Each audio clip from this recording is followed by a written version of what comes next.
Hi అండి, అందరికీ నమస్కారం. ఈ వీడియోలో మనం ఎంబీయూ అంటే మ్యాండేటరీ బయోమెట్రిక్స్ అప్డేట్ అంటే ఏంటి, ఎందుకు చేసుకోవాలి, మరి జిఎస్డబ్ల్యూఎస్ ఎంప్లాయీ మొబైల్ యాప్లో ఎంబీయూ సర్వే ఎలా చేయాలి అనే విషయాలన్నింటినీ కూడా పూర్తిగా చూద్దామండి. సో వీడియోలోకి వెళ్ళిపోయే ముందు మన ఛానల్ని సబ్స్క్రైబ్ చేసుకునే వారు ఉంటే కనుక త్వరగా సబ్స్క్రైబ్ చేసుకోండి, మర్చిపోకండి. వీడియోలోకి వెళ్ళిపోదాం. ఎంబీయూ అంటే ఏంటి? ఎంబీయూ అంటే మ్యాండేటరీ బయోమెట్రిక్స్ అప్డేట్. అయితే ఇది ఎవరి కోసం ఏంటి అసలు?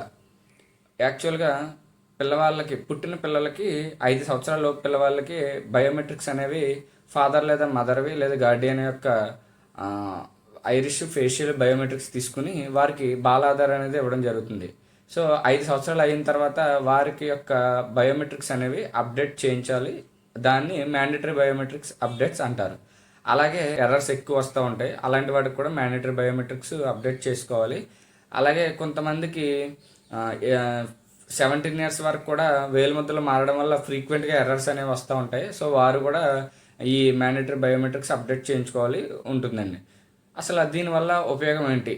మ్యాండేటరీ ఎంబీయూ వల్ల ఉపయోగాలు ఏంటంటే ఏం లేదండి. అప్డేట్ చేసుకోవడం వల్ల ఆధార్ అథెంటికేషన్ ఫెయిల్యూర్స్ అనేవి మనం నివారించవచ్చు. అంటే మనం ఈకేవైసీ టైంలో కానీ, రేషన్ షాపుల్లో కానీ, పెన్షన్స్ కానీ, ఇతర ప్రభుత్వ పథకాలు కానీ, అలాగే సర్వీసెస్ అంటే ఏదన్నా ల్యాండ్ రిజిస్ట్రేషన్స్ కూడా ఇప్పుడు మనకి ఆధార్ అథెంటికేషన్ తోటే చేయాలి. ల్యాండ్ రిజిస్ట్రేషన్స్ కానీ, లేదా ఆర్టీఓ ఆఫీస్లో వెహికల్ రిజిస్ట్రేషన్స్ కానీ, ప్రతిదీ కూడా క్లుప్తంగా చెప్పాలంటే మనకి వెహికల్ ఏదైతే మన బయోమెట్రిక్స్ తోటి అథెంటికేషన్ వేసే ప్రతి దానికి కూడా ఎంబీఏలో అప్డేట్ అయ్యి ఉండాలి. సో ఇది ఉపయోగపడుతుంది. సో అందువల్ల ఏంటంటే ఎవరైతే ఎంబీఏలో కంపల్సరీగా చేయించుకోవాలి, ఈ 5 years దాటిన వాళ్ళు కానీ, లేదా ఎవరైతే ఫ్రీక్వెంట్గా ఎర్రర్స్ వస్తున్నాయో వారు కానీ ఈ ఎంబీయూ అనేది చేయించుకోవాలి. ఇది దీనివల్ల ఉపయోగం. అయితే ఎవరు చేయించుకోవాలంటే చెప్పాం కదండి, 5 years దాటిన పిల్లలు, అలాగే బయోమెట్రిక్స్ ఫెయిల్యూర్ ఫ్రీక్వెంట్గా అవుతున్న వాళ్ళు, ఎప్పటి వరకు బయోమెట్రిక్స్ అప్డేట్ చేయించుకోని వాళ్ళు, అంటే ఎప్పుడో 2011లో ఆధార్ వచ్చినప్పుడు తీసుకున్నారు, ఇప్పటి వరకు కూడా బయోమెట్రిక్స్ అప్డేట్ చేయించుకోని వాళ్ళు, వీళ్ళు ఇవి అప్డేట్ చేయించుకోవాలండి. ఇది ఎంబీయూ గురించి. అయితే ఇప్పుడు ఈ ఎంబీయూ అనేది ఎందుకు మనకి ఇంపార్టెంట్ అయిందంటే, జిఎస్డబ్ల్యూఎస్ ఎంప్లాయీ మొబైల్ యాప్ నందు గ్రామ వార్డు సచివాలయ కార్యదర్శుల్ని ఈ మ్యాండేటరీ బయోమెట్రిక్ అప్డేషన్ అనే డేటా వారికి పుష్ చేసి వారి ద్వారా ప్రజలకి అవగాహన కల్పించి, సో ప్రజలు ఈ ఎంబీయూ అంటే బయోమెట్రిక్స్ అప్డేట్ చేయించుకునేలాగా వారిని అవేర్నెస్ తీసుకురావాలనే ఉద్దేశంతో, ఏ విధంగా అయితే childrens without Aadhaar, childrens without birth అనేది చేయిస్తున్నారో, ఆధార్ లేని పిల్లలకి ఆధార్ చేయించేలా మోటివేట్ చేస్తున్నారో, ఇప్పుడు ప్రస్తుతం central government, state government tie up అయి ఏవైతే మ్యాండేటరీ బయోమెట్రిక్స్ అప్డేట్ చేయించుకోని లిస్ట్ ఏదైతే ఉందో దాన్ని ఈ యొక్క గ్రామ వార్డు సచివాలయం కార్యదర్శుల లాగిన్స్కి పుష్ చేసి తద్వారా వారు బయోమెట్రిక్స్ అప్డేట్ చేయించుకునేలాగా వారిని గైడ్ చేయాలనే ఉద్దేశంతో ఈ ఎంబీయూ సర్వే అనేది వీరికి అటాచ్ చేయడం జరిగిందండి. సో ఇందులో భాగంగా ప్రభుత్వం ఎంబీయూ పెండింగ్ లిస్ట్ను వారి యొక్క హౌస్ హోల్డ్ మ్యాపింగ్ అనుసరించి ఎంప్లాయీ మొబైల్ యాప్లో ఇవ్వడం జరిగిందండి. కార్యదర్శులు వారి యొక్క పెండింగ్ లిస్ట్ వారి వద్దకు వెళ్ళి ఎంబీయూ యొక్క వివరాలు తెలియజేయాలి. అంటే ఎంబీయూ అంటే దీని యొక్క ఉపయోగం ఏంటి, అసలు ఇది దేనికోసం ఏంటనేది వారికి వివరంగా చెప్పాలి. చెప్పిన తర్వాత ఒకవేళ వారు ఇప్పటికే మేము అప్డేట్ చేయించుకున్నామండి అని చెప్పి మీకు తెలియజేసినట్లయితే వెంటనే ఎస్ పెట్టి వారి యొక్క వివరాలు ఓటీపీ తీసుకుని లేదా ఫేస్తో ఐరిష్తో సబ్మిట్ చేస్తాం, అప్డేట్ చేసేస్తాం. అక్కడతో 100% ఆ పర్సన్ పెండింగ్ లిస్ట్ నుంచి పోతుందండి. అదే వారు ఇంకా మేము చేసుకోలేదు అని అంటే కనుక ప్రస్తుతానికి మీరు వారికి వివరాలు చెప్పి దగ్గరలోని ఆధార్ సెంటర్కి వెళ్ళి ఈ ఎంబీయూ అప్డేట్ చేయించుకోండి అని చెప్పి వారిని గైడ్ చేయాలి.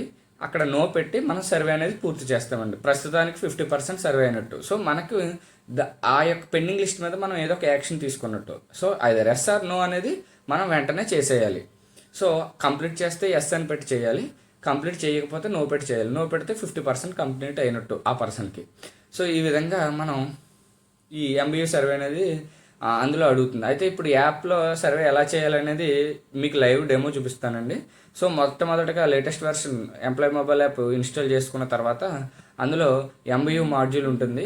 ఎంబీయూ మాడ్యూల్ ఓపెన్ చేసిన తర్వాత కింద క్లస్టర్ అనేది సెలెక్ట్ చేసుకోవాలి. మీకు ఏ క్లస్టర్ అయితే అసైన్ చేయబడిందో ఆ క్లస్టర్ ఓపెన్ చేసినట్లయితే అందులో ఎంబీయూలో పెండింగ్ ఉన్న లిస్ట్ కొంతమందికి 5 పేర్లు వస్తున్నాయి, కొంతమందికి 6, 10. అక్కడ ఉన్న చిల్డ్రన్స్ని బట్టి ఎంబీయూ పెండింగ్ లిస్ట్ని బట్టి వస్తుంది. సో ఆ లిస్ట్ ఓపెన్ చేసిన తర్వాత మనం అది ఎవరైతే ఉన్నారో వాళ్ళ దగ్గరికి వెళ్ళిన తర్వాత వెరిఫై చేస్తాం. వారు ఎంబీఏ అప్డేట్ చేయించుకున్నామని మేము ఆల్రెడీ చేసుకున్నాం ఒక నెల క్రితమే లేదా వారం క్రితం అంటే కనుక మీరు ఎస్ పెట్టి వారు ఓటీపీ తీసుకుని కంప్లీట్ చేసేస్తారు. ఒకవేళ మేము ఇంకా చేసుకోలేదండి అంటే కనుక మీరు ఎక్కడికి వెళ్ళాలంటే వాళ్ళని ఆధార్ సెంటర్కి గైడ్ చేసినట్లయితే వారు వెళ్తారు. మీరు ప్రస్తుతానికి నో పెట్టాలి. తర్వాత వారికి విషయం తెలియజేయండి. మీరు అప్డేట్ చేసుకున్న తర్వాత మళ్ళీ మేము మా దగ్గరికి వస్తే మేము అప్డేట్ చేస్తాము ఇందులో కూడా అని చెప్పి వారికి విషయం క్లియర్గా చెప్పాలి. సో ఇది చేయాల్సిందండి. సో ప్రజలందరూ కూడా విధిగా ఎవరైతే ఎంబీయూ లిస్టులో పెండింగ్ ఉందో మీ పేరు చెక్ చేసుకోండి ఒకసారి. ఎంబీయూ లిస్టులో పెండింగ్ ఉన్నట్లయితే వారికి సహకరించి సర్వేలో పాల్గొనండి. అలాగే ఆధార్ సెంటర్స్కి వెళ్ళి ఎంబీయూ కంప్లీట్ చేసుకోండి. ఫ్యూచర్లో ఆధార్ మీద ఎటువంటి సమస్యలు కూడా రాకుండా చూసుకోండి. ఎందుకంటే ఇది రాబోయే ప్రతి గవర్నమెంట్ పిల్లల విషయం కాబట్టి మనకి త్వరలో తల్లికి వందనం అనే స్కీమ్ వస్తుంది. మోస్ట్లీ 14 లోపుగా మనకి ఈ తల్లికి వందనం సంబంధించిన డబ్బులు జమ చేసేస్తామని అంటున్నారు. అంటే స్కూల్ ఓపెన్ అయ్యే సమయానికి తల్లుల ఖాతాల్లో అమౌంట్ పడుతుందని చెప్పారు. సో కాబట్టి దాని దృష్ట్యానే మనకి సర్వే ఇచ్చినట్లుగా అనిపిస్తుంది మాకు. సో కాబట్టి దయచేసి ఈ ఎంబీయూ విషయం క్లియర్గా మీరు కార్యదర్శులు ప్రజలకు తెలియజేయాలి. అలాగే ప్రజలు కూడా ఈ వీడియో చూస్తున్న వాళ్ళు మీ యొక్క పేరు మీ యొక్క పెండింగ్, మీ ఇంట్లో వాళ్ళ పేర్లు ఎవరైనా పెండింగ్లో ఉందేమో దగ్గరలోని సచివాలయానికి కన్సల్ట్ అయ్యి వారికి సహకరించి సర్వే పూర్తి చేసుకోండి. అలాగే ఎంబీయూలో మీరు అప్డేట్ చేసుకోండి, మ్యాండేటరీ బయోమెట్రిక్స్ అప్డేట్ చేయించుకోండి. సో ఇదండి ఈ ఎంబీయూ గురించి పూర్తి సమాచారం. మీ ఏరియాలో సర్వే ఇంకా స్టార్ట్ చేయకుండా ఉంటే కనుక ఇప్పుడే స్టార్ట్ చేయండి. మీ డౌట్స్ ఏమైనా ఉంటే కింద కామెంట్ సెక్షన్లో తెలియజేయండి. వీడియోని లైక్ షేర్ చేయండి. థ్యాంక్ యూ అందరికీ. Thank you so much.